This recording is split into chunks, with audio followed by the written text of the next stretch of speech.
Welcome back to the Neural Intel Pod. Today we're going to go deep on a paper that could totally change how we design the millimeter waves and terahertz circuits.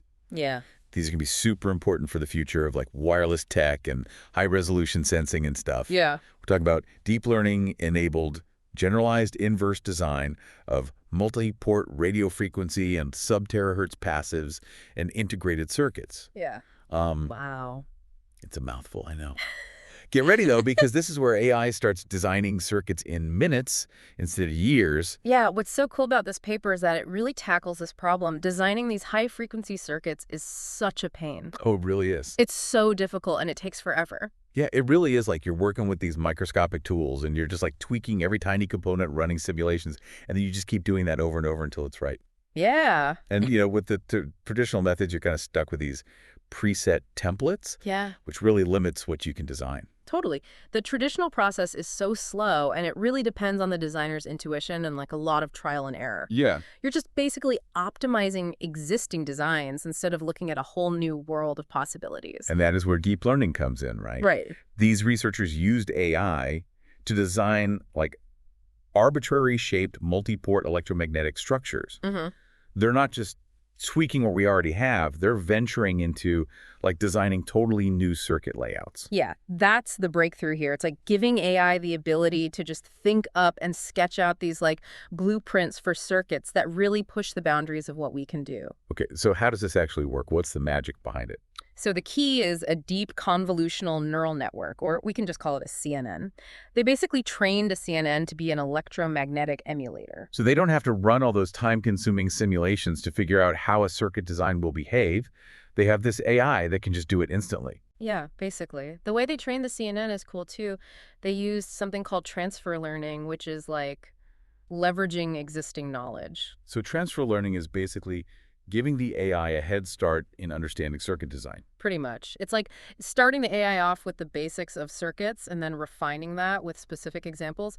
So in this case, they started with this big data set of low accuracy simulations, which are faster to make. And then they fine-tuned the CNN with a smaller set of high accuracy simulations. Smart move.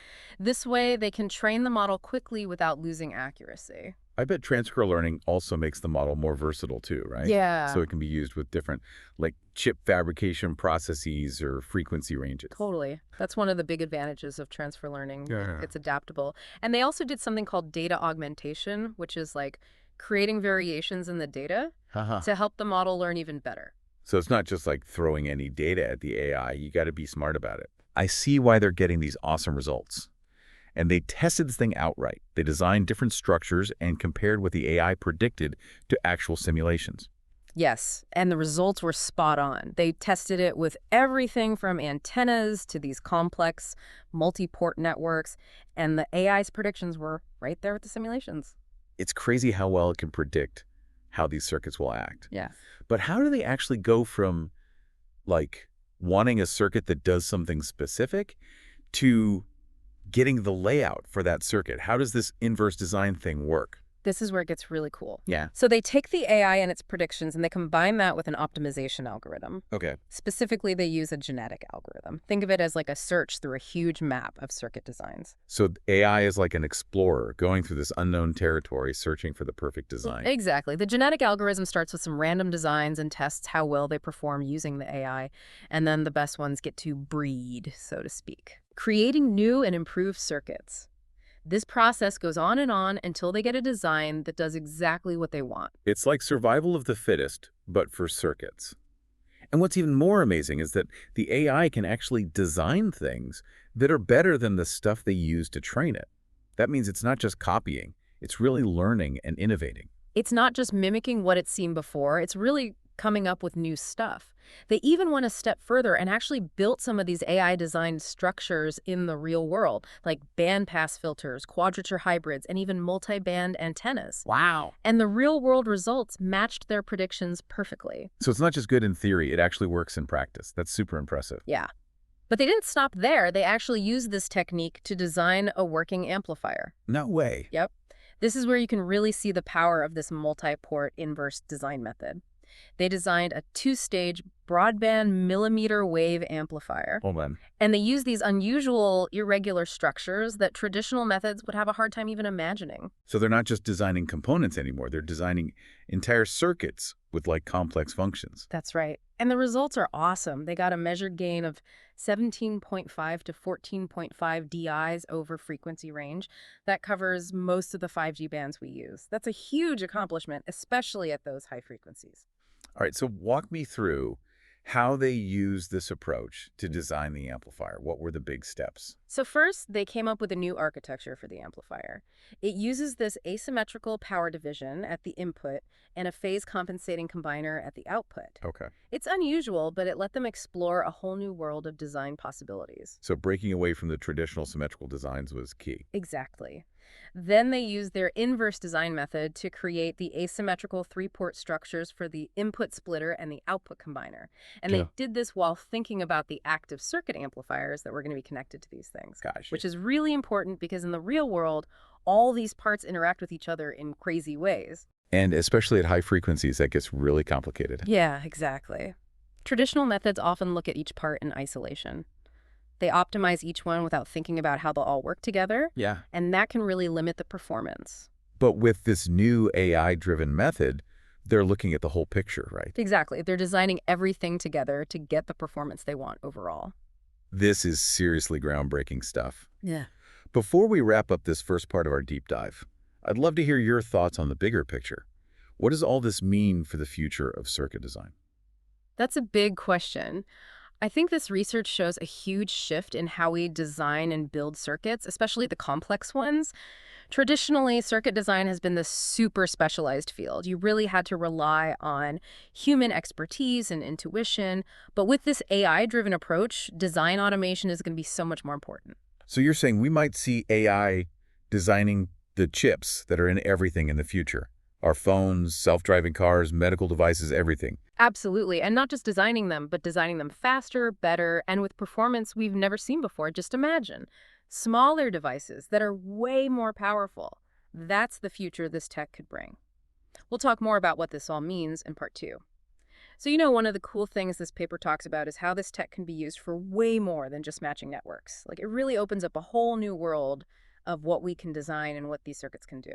I know, that's what I'm so excited about. Like, AI is going to be designing chips that can do things we haven't even thought of yet. And it might happen sooner than you think. The researchers were talking about how fast this method is.